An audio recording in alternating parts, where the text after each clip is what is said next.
A paz do Senhor, pessoal! Tudo bem com vocês? Eu me chamo Tainara e hoje nós vamos estudar um pouco sobre a Bíblia, livro por livro.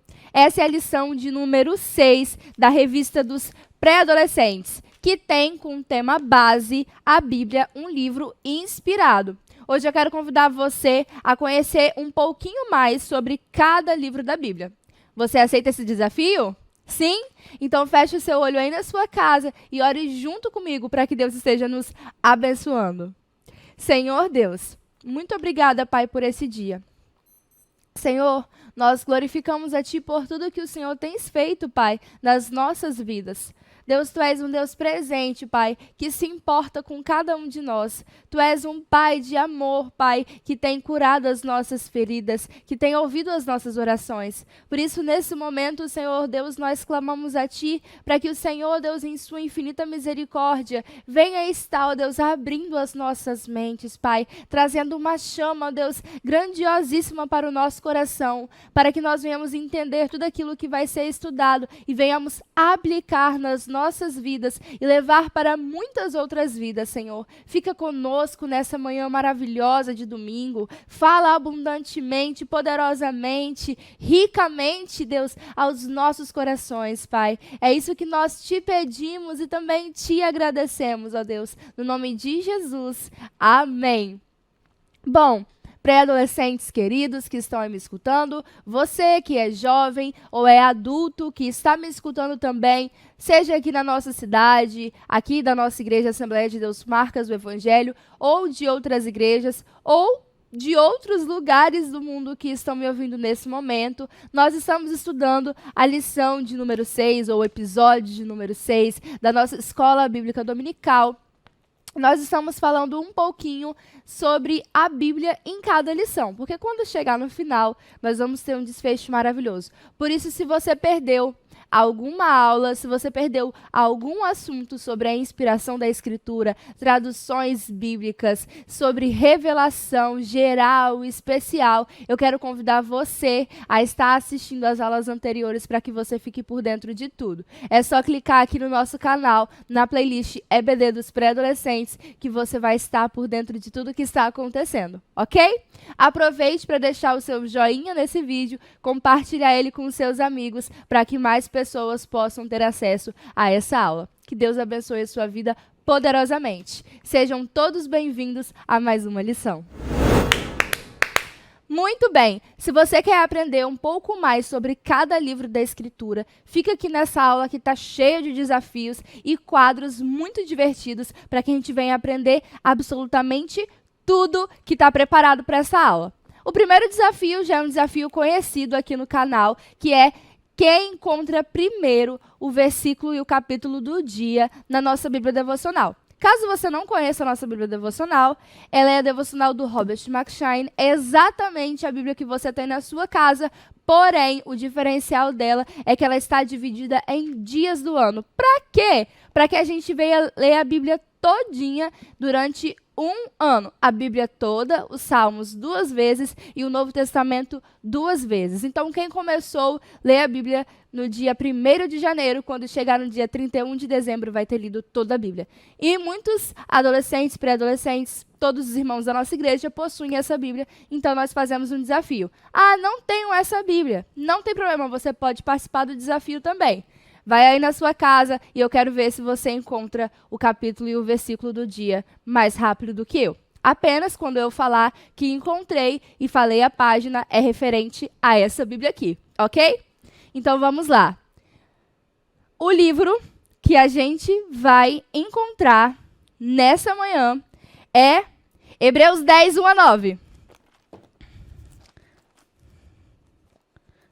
Mateus, Marcos, Jonas, Coríntios, Gálatas, Efésios, Filipenses, Colossenses, Tessalonicenses, Timóteo, Tito, Filemão, Hebreus. Hebreus 10. Encontrei, ok? Encontrei. Na Bíblia Devocional está na página 485. Eu espero que você tenha encontrado primeiro que eu. Se você encontrou, parabéns. Vamos ler o versículo 1 até o versículo 9, tá bom? Leia comigo aí na sua casa.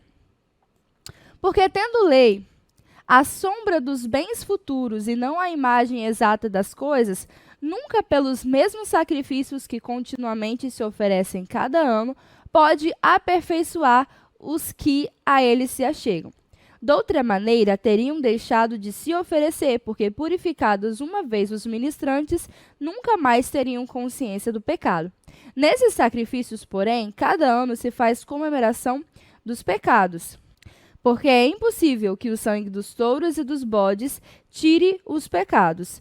Por isso, entrando no mundo, diz: sacrifício e oferta não quisestes, mas corpo me preparastes. Holocaustos e oblações pelo pecado não te agradam. Então disse: eis aqui venho. No princípio do livro está escrito de mim, para fazer, ó Deus, a tua vontade. Como acima diz: sacrifício e oferta, e holocaustos e oblações pelo pecado não quisestes, nem te agradam, os quais se oferecem segundo a lei. Então disse: eis aqui venho para fazer, ó Deus, a tua vontade. Tira o primeiro para estabelecer o segundo. Amém!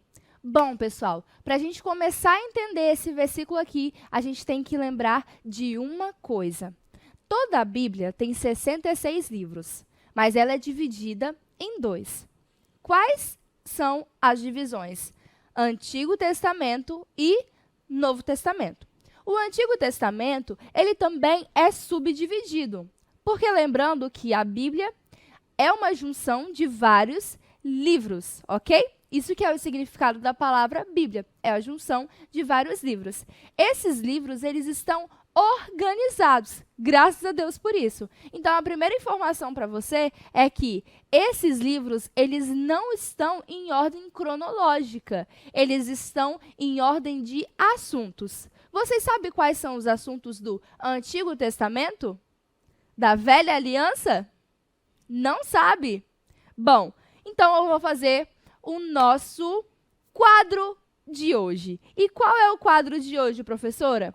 Pergunte a um estranho. Eu não sei quem vai ser sorteado, mas nós vamos sortear aqui um irmão que vai estar nos respondendo quais são as divisões do Antigo Testamento. E essa pessoa vai ser... E essa pessoa é um diácono. Coloque então chamando um diácono respondendo quais são as divisões do Antigo Testamento. Senhor Jesus, o Antigo Testamento está dividido nos seguintes grupos: Pentateuco, que é de Gênesis a Deuteronômio. Os livros históricos, que é de Josué a Esther. Os livros poéticos, que vai de Jó até Cantares.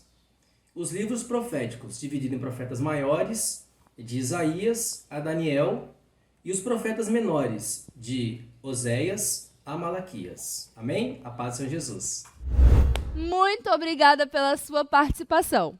O Antigo Testamento, ele é dividido em lei, história, poesia e profecia. Esses são os assuntos que são divididos no Antigo Testamento, sendo que a lei, vai aparecer aqui para vocês, é composta por 5 livros. São eles Gênesis, Êxodo, Levítico, Números e Deuteronômio. Esses 5 livros, eles são chamados de Pentateuco, ó, penta, que significa 5. Então, são Pentateuco, ou chamado pelos judeus de Torá, que é o livro da lei deles, ok? Porque neles, né, lá nos livros, dos 5 primeiros livros da Bíblia, está descrito todas as leis para o povo de Israel. Depois dos livros da lei, vem os livros históricos, que vai de Josué até o livro de Esté. E eles são 12. Josué, Juízes, Rute, Samuel, Reis, Crônicas, Esdras, Neemias e Esté. Estes livros, eles narram a história do povo de Israel. Seja na terra de Canaã, seja para entrar na terra de Canaã, saindo da terra de Canaã, na Pérsia, na Babilônia, esses são livros que vão narrar a história, os reis, o que eles fizeram, o que eles construíram, quem eles eram, eles foram bons, eles foram ruins. Tudo isso está nos livros históricos. Depois dos históricos, vem as poesias: Jó, Salmos, Eclesiastes, Provérbios e Cantares. Depois dos livros de poesia, vem os livros de profecia. Ele vai do livro de Isaías até o livro de Daniel. Então, é Isaías, Jeremias, Lamentações de Jeremias, Ezequiel e Daniel. São 5 livros dos profetas maiores por conta do volume da escrita deles, ok? Depois, vem os profetas menores, e eles são 12. Depois de Ezequiel e Daniel, vem Oséias, Joel, Amós, Obadias, Jonas, Miqueias, Naum, Abacuque, Sofonias, Ageu, Zacarias e, por fim, o último livro da Bíblia no Antigo Testamento é o livro de Malaquias. E no livro de Malaquias se encerram as inspirações bíblicas do Antigo Testamento. Todo esse conjunto que eu falei para vocês formam para os judeus a chamada de Tanakh. Ok? Nós chamamos de Antigo Testamento porque nós temos o Novo Testamento. Mas para eles não é o Antigo Testamento. Para eles essa é a Bíblia. E eles chamam isso de Tanakh. Eles só consideram essa parte como escritura revelada e bíblica. Será por que eles só consideram essa parte? Vamos perguntar?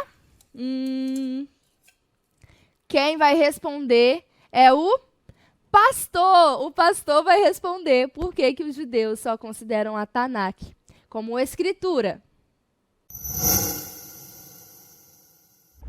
A paz do Senhor, pré-adolescentes, um bom dia. É uma honra poder participar desse quadro com vocês. E a pergunta que foi feita a mim é por que os judeus consideram a Tanakh como seu livro sagrado. Primeiramente, vale a pena destacar que os judeus é um povo muito antigo, é um povo milenar e que preservou a sua história, que preservou a sua cultura, as suas tradições e as suas leis ao longo da história. E de que forma que foi feita essa preservação? Justamente por meio de uma documentação, e essa documentação é a Bíblia hebraica, a Tanakh.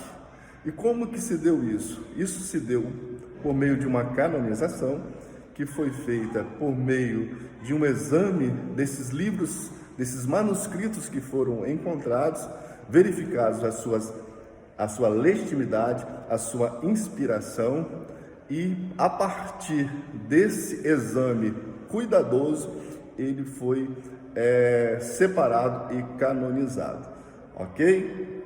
Então, os judeus, ele tem a Tanakh como o seu livro, como uma revelação de Deus para o seu povo. Da mesma forma como Deus, ele manifestou aos homens por meio de teofania, ou seja, Deus, ele se revelando de forma humana, conversando com os homens, os judeus, ele creem, que a Tanakh, a Bíblia hebraica, foi a revelação escrita, do próprio Deus para o seu povo. Mas vale a pena aqui destacar que esse trabalho, que esses livros, que hoje chegaram também até a sua mão, foram feitos de uma forma muito zelosa, muito criteriosa, e que eles preservaram isso com muito carinho, com muito cuidado, ao longo de toda a história da humanidade. Que Deus abençoe, espero que possa ter respondido com satisfação a esta pergunta, e uma boa aula para vocês, e fique com Deus. Muito bem, muito obrigada, pastor, pela sua participação. Como vocês viram, os judeus eles preservaram muito bem os livros da Tanakh. E quando a Septuaginta ela é produzida, lembra que eu contei na aula anterior? Bom, quando ela é produzida, quando ela é escrita, eles organizam as Bíblias por assunto, o que nos ajudou bastante hoje em dia, tá, pessoal? E aí, quando a nossa Bíblia foi ser traduzida, foi usada a Bíblia de Jerônimo, como nós também estudamos na aula passada, essa era a divisão que estava na Bíblia, ok? Perfeito? Ah, perfeito! Mas e o Novo Testamento? Bom, o Novo Testamento tem 27 livros, que vai de Mateus a Apocalipse. E ele também está dividido, pessoal. Vamos perguntar para mais alguma pessoa para saber se eles sabem qual é a divisão do Novo Testamento dessa vez? Vamos ver quem vai responder. Quem vai responder é o editor. E o editor desse vídeo, a editora desse vídeo, é a nossa querida professora Amanda Meireles Imagawa. Amanda, tá me ouvindo? Sim, confirmado. Você vai responder qual é a divisão dos livros do Novo Testamento. Olha aí, hein? E aí, pré-adolescentes, a paz do Senhor, eu sou a editora Amanda e estou aqui para responder a pergunta que a professora Tainara me lançou. Então, como que é a divisão do Novo Testamento? É dividido em evangelhos, livro histórico, epístolas e também no livro profético, que é Apocalipse. Porém, para saber de mais detalhes, permaneça na aula. É com você, professora Thay. Muito obrigada, tia Amanda. Você é muito inteligente, conhece muito das escrituras. Muito bem. Vamos falar um pouquinho sobre o Novo Testamento? Vocês se lembram que o Novo Testamento foi escrito em grego? Pois é, o grego que o Novo Testamento usa é o koine. E essa linguagem, essa forma de falar o grego, era um grego popular. Não era aquele grego dos filósofos com palavras difíceis e robustas. Eram palavras mais simples, porque eram palavras que todas as pessoas falavam. Vocês se lembram muito bem que naquela época o grego ele era muito conhecido e ele era muito usado. Nós vemos nisso um cuidado do Senhor para que a palavra dele fosse propagada para todo mundo. Lembra? Pois é, nos livros que são considerados biografia, são Mateus, Marcos, Lucas e João. Eles narram a história de Jesus, como que foi o nascimento dele, as pessoas que ele curou, os milagres que ele realizou, vai falar sobre pessoas que são ressuscitadas, das doutrinas que Jesus ensinava, aquilo que Jesus condenava, aquilo que Jesus aprovava. Tudo isso vai ser narrado no assunto de biografia, os 4 evangelhos, ok? E depois disso vem história, livro de história. Vocês se lembram que lá no Antigo Testamento são 12 livros históricos. Aqui no Novo Testamento é apenas um e o nome dele é Atos. Ele vai narrar a história da igreja. Depois que Jesus ele ressuscita e ele sobe aos céus para estar assentado à destra de Deus, ele deixa ordens para os seus discípulos. E o livro de Atos vai narrar como que eles cumpriram essas ordens e o que aconteceu depois que eles cumpriram as ordenanças de Jesus. Vai falar sobre o início da igreja, vai falar sobre o derramamento do Espírito Santo, vai falar sobre viagens missionárias, vai falar sobre perseguição da igreja. Tudo isso narrado no livro de Atos. Depois do livro de Atos, vem as epístolas. As epístolas são 21. E, gente, tinha epístola que era escrita para a igreja, por exemplo, Colossenses. Tinha epístola que era escrita para pessoas, por exemplo, Filemão. Tinha epístola que era escrita para um grupo específico de pessoas, tipo hebreus que se converteram, como o livro de Hebreus. E tinha livro que era escrito para todo mundo, tipo as cartas de João, que apesar de ser endereçada para uma pessoa, elas falam com todas as pessoas de todos os lugares, ok? Uma coisa muito importante da gente saber é que a gente aprendeu um pouquinho sobre como foi a preservação dos livros do Antigo Testamento. Na aula passada nós vimos que os judeus eles preservaram muito bem. Os manuscritos que eles guardavam, eles produziam e guardavam, eram muito bem guardados. Muitos manuscritos até hoje não foram encontrados de tão bem guardados que eles estão, porque eles enterravam esses manuscritos para que estivessem total cuidado com as Sagradas Escrituras, porque eles já tinham a ciência de que aqueles livros não eram um livro qualquer que você encontra por aí, que aqueles livros eles eram a palavra. Eles traziam a palavra, a voz do próprio Deus para o povo de Israel. Mas, e como foi, professora, no Novo Testamento? No Novo Testamento, pessoal, as cartas escritas para as igrejas, para as pessoas, eles eram preservados. Sim, as pessoas continuavam fazendo seus pergaminhos e os manuscritos do Novo Testamento. Não existe nenhum livro no mundo com mais manuscritos do que a Bíblia, principalmente no que se refere ao Novo Testamento. Nós estudamos isso também na aula passada, por isso, se você está boiando um pouquinho, volta lá na aula passada, por favor. E a gente já aprendeu que os livros, todos os manuscritos que a gente tem hoje, eles não são os originais. Não é aquele que Paulo pegou e escreveu. Eles são chamados de autógrafos. Aquele autógrafo que a pessoa vai lá e assina, a pessoa famosa, não, mas é parecido com isso. Naquele momento que a pessoa está assinando papel, que ela está te dando um autógrafo, ela está mostrando que aquela assinatura é dela.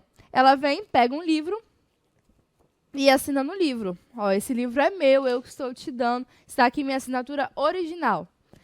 Esses manuscritos, apesar de não serem aqueles que os apóstolos escreveram, eles são autógrafos porque são manuscritos completamente fiéis ao que estava sendo descrito ali pelos apóstolos. Mas os manuscritos, os originais, aqueles que foram escritos por eles mesmos, sabe? Eles, quando enviados para as igrejas, por exemplo, a igreja dos romanos, eles eram lidos lá na igreja dos romanos e depois as igrejas trocavam entre si. Então, Paulo até orienta a igreja de Tessalônica a levar a sua carta para a igreja de Laodiceia e a de Laodiceia para cá, para que aquele manuscrito fosse lido em todas as igrejas e fosse lido nos cultos também. Porque Paulo já tinha a ciência, lembrando da inspiração divina, que ele estava sendo inspirado por Deus para que aquilo fosse dito para aquela igreja e para nós nos dias de hoje. Então, esse texto, até no século IV depois de Cristo, depois de 400 anos, depois de 300 anos, ele ainda era lido nas igrejas, os originais. Mas então veio as perseguições e isso foi destruído com o tempo e o que ficou são os manuscritos, ok? E os manuscritos, eles nos trazem informações preciosíssimas, já que são completamente fiéis aos escritos originais sobre vivência cristã, sobre oferta, sobre dízimo, sobre roupa, sobre leitura devocional, fala sobre Santa Ceia, fala sobre batismo. Tudo isso está descrito nas epístolas, ok? Então, quando tinha algum problema em alguma igreja, o apóstolo ia lá e escrevia para aquela igreja, ou quando eles queriam apenas defender a igreja, toda a igreja, contra uma doutrina. Por exemplo, quando João ele escreve sempre mostrando que Jesus é o Filho de Deus, ele está mostrando, tentando combater uma doutrina que queria dizer que Jesus não era Filho de Deus. Então, ele combate veementemente a isso, e isso muito nos interessa até nos dias de hoje, pois nós sabemos que muitas e muitas doutrinas tentam aí mudar aquilo que foi escrito e mudar a essência do Evangelho. E nós, como servos de Deus, como filhos de Deus, precisamos estar preparados para responder com sabedoria, com paciência, com diligência a qualquer pessoa que nos perguntar a razão da nossa fé. Precisamos defender a nossa fé dessas doutrinas mentirosas, doutrinas de demônios que se levantam contra a igreja. Por isso, caro pré-adolescente, é muito importante que você esteja anotando todas as informações que estão sendo passadas aqui na nossa aula, para que você aprenda muito e tenha capacidade para defender a sua fé. Bom, dando sequência à nossa aula, ainda faltou um assunto, professora, e esse é o livro de profecia. No Antigo Testamento, vocês viram que eram 17. No Novo Testamento é apenas um livro, um único livro de profecia. E qual é ele, professora? É o livro de João. Qual livro? O livro de Apocalipse, escrito por João. Bom, João, ele escreve o livro de Apocalipse quando ele está preso, quando ele está exilado na ilha de Patmos, ok? Por conta do amor ao evangelho, ele é preso e levado para essa ilha. E lá, Deus dá as revelações a ele, leva ele até os céus e mostra a ele as coisas que estão acontecendo nesse momento e que ainda iriam acontecer nos finais do tempo. Gente, eu fico pensando quão grandiosa deve ter sido essa revelação. Pensa, você ser levado a ver aquilo que vai acontecer daqui milhares de anos. Foi isso que aconteceu com João. E ele descreve tudo isso no livro de Apocalipse. Amém? Essa é a divisão do Novo Testamento. Agora vai uma curiosidade bíblica para vocês. Olha na tela.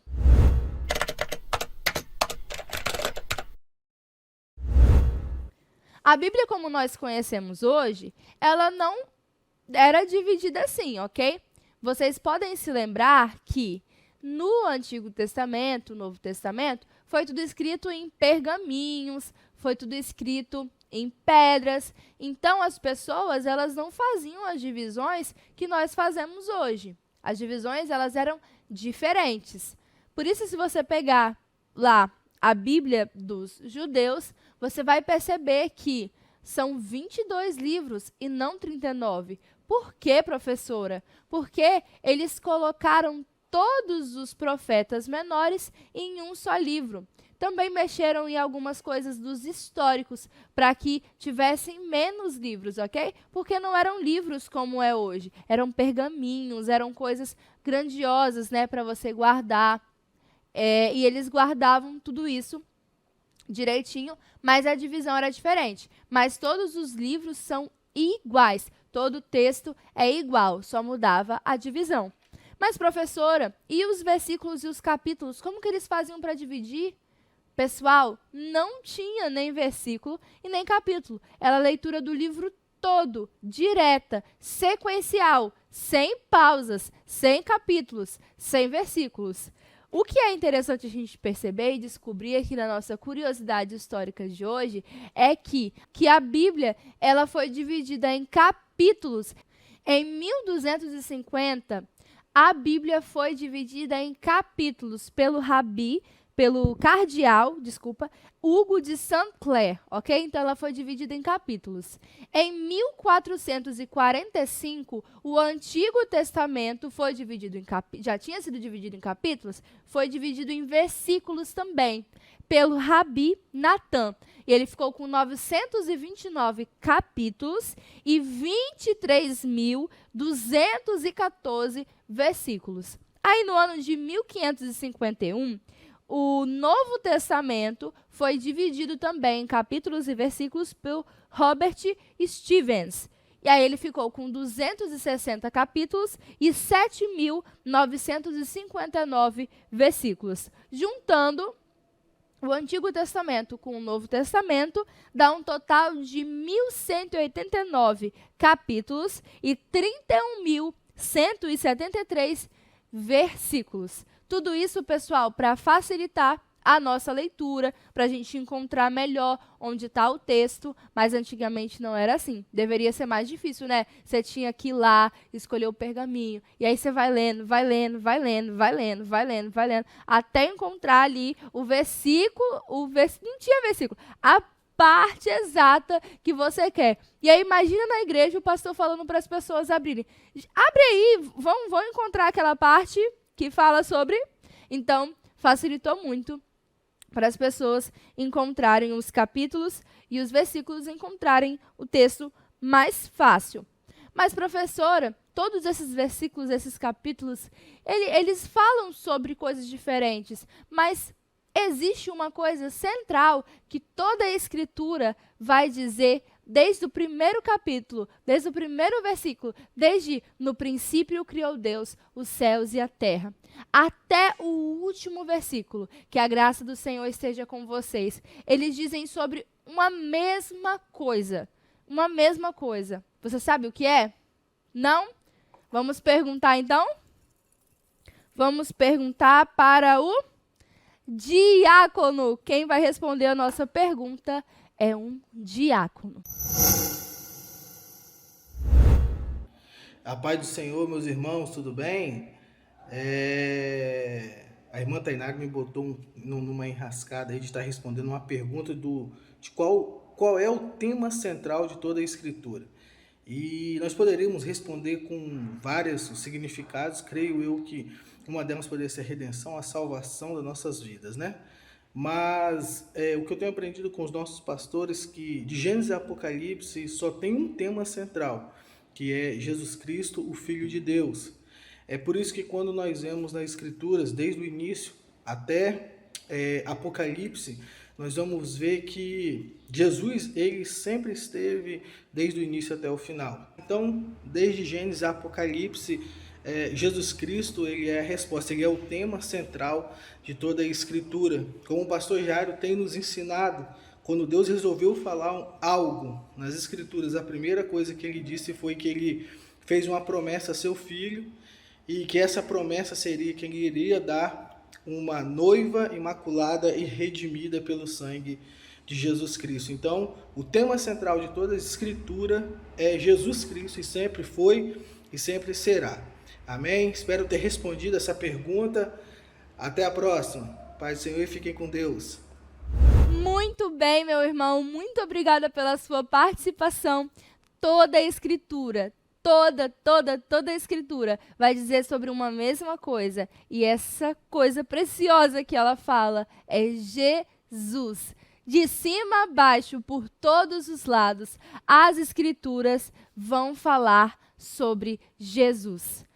Desde o primeiro versículo, todos os apontamentos, os sacrifícios, as histórias, um simples tecido vermelho, um simples cordão vermelho numa janela, tudo isso apontando para Jesus. Todos os versículos, todos os capítulos, todas as profecias, todas as suas obras, tudo aquilo que ele fez para mostrar quem era Jesus, para mostrar que o Salvador, aquele que o Pai fez uma promessa antes da eternidade, viria até o mundo para mostrar como ele veio, como que ele viveu, o que ele fez, como ele morreu, para mostrar as promessas futuras dele.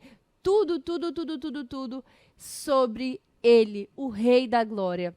E para mostrar para vocês como identificar Jesus em cada livro da Bíblia, eu estou usando este livro aqui, muito bom, chamado A Bíblia através dos séculos. Aqueles que tiverem condições de comprar esse livro, de adquirir esse livro, façam, porque ele é realmente muito bom para entender tudo sobre as Escrituras de forma simples, de entendimento. Mas você que não pode adquirir, é da nossa igreja, vá até a biblioteca, alugue esse livro por alguns dias, leia esse livro, você vai gostar muito.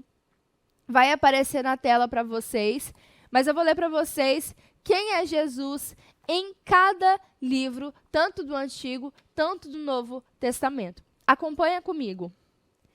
Em Gênesis, Jesus é o descendente da mulher.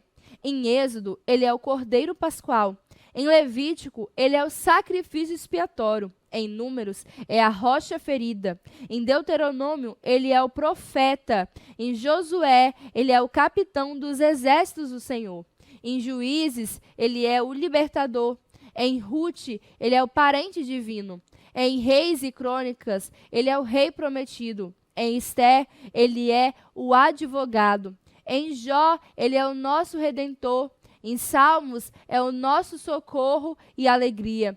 Em Provérbios, é a sabedoria de Deus. Em Cantares de Salomão, ele é o nosso amado. Em Eclesiastes, é o alvo verdadeiro.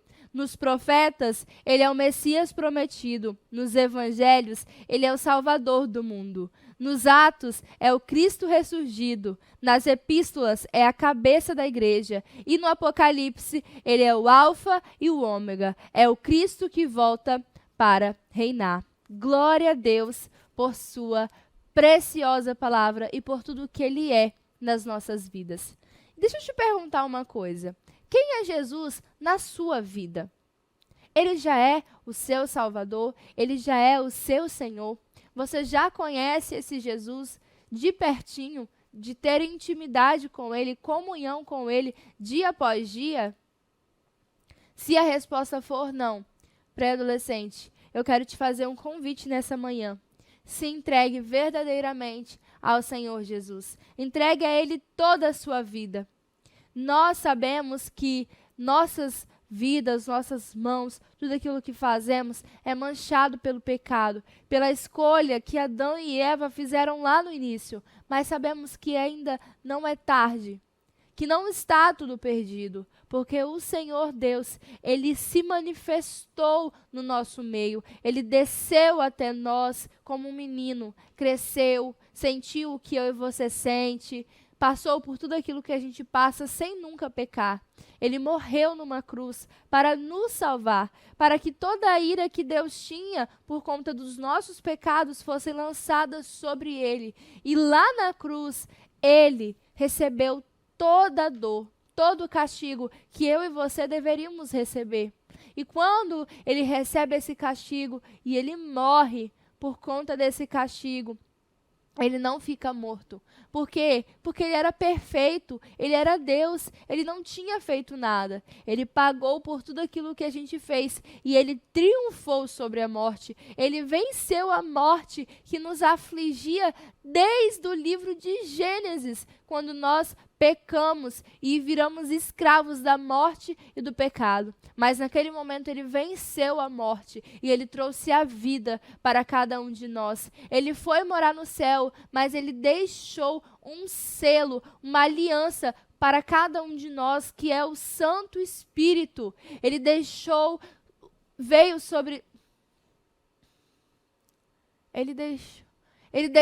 sobre nós o seu Espírito. E Ele está reinando ainda hoje. E ainda hoje, Ele está batendo aí na porta do seu coração. Ele está batendo aí, ó, pré-adolescente, fulano. Isso que você está fazendo não está certo. Isso não glorifica a mim. Não é da minha vontade que isso aconteça. Se arrependa. Se arrependa. Abandone essa prática. Não faça mais isso. Volta para mim. Me aceite. Eu quero ser o seu Senhor. Eu quero salvar você dos seus pecados. Tirar você do fundo do poço. Esse é Jesus. É sobre isso que a palavra de Deus diz desde o primeiro livro até o último livro. Toda essa revelação para que eu e você fôssemos salvos. Você já é salvo. Se você ainda não for salvo, eu quero te fazer um convite nessa manhã. Você quer aceitar Jesus? Você quer que Ele more no seu coração? Tire toda a sujeira que o pecado causou, toda a dor, todas as feridas que Ele marcou na sua vida. Restaure a sua vida, reescreva a sua história. Nessa manhã, você pode clamar que esse mesmo Jesus, Ele está te ouvindo. Ele conhece você. O Espírito Santo de Deus, Ele está em todos os lugares, é onisciente, é onipotente. Ele está aí na sua casa agora.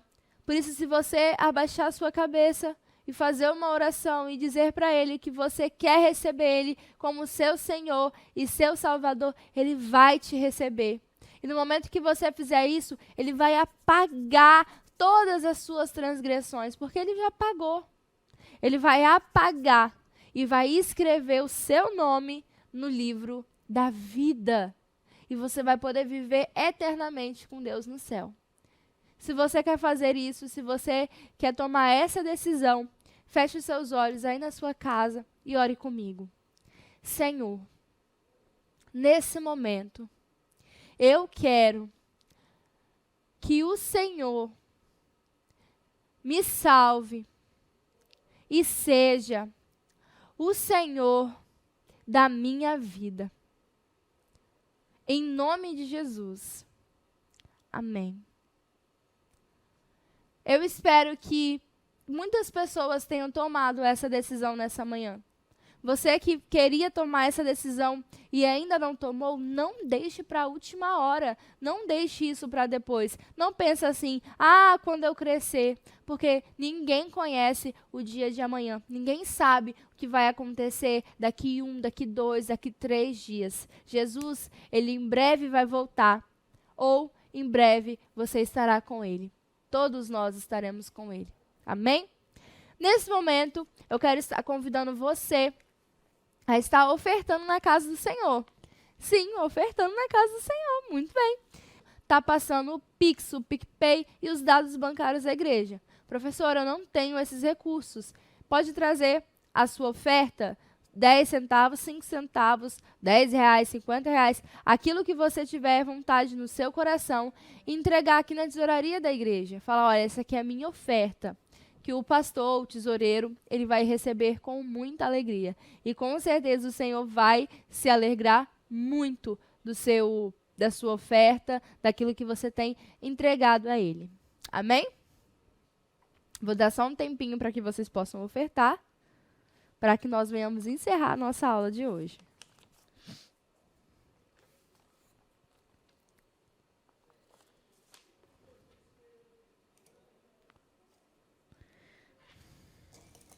Amém?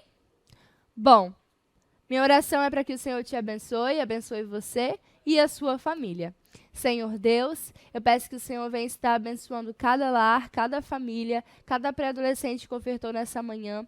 Eu peço, Senhor Deus, que o Senhor venha estar recebendo, Deus, com os braços abertos, esses que te aceitaram nessa manhã de domingo, que querem que o Senhor seja o Pai deles, Senhor, que apague as transgressões dele. Eu peço, Pai, que o Senhor venha estar curando eles de todo mal, repreendendo toda enfermidade no nome de Jesus, trazendo cura, trazendo libertação e batismo com o Espírito Santo, Pai. É o que nós te pedimos e te agradecemos no nome de Jesus. Amém.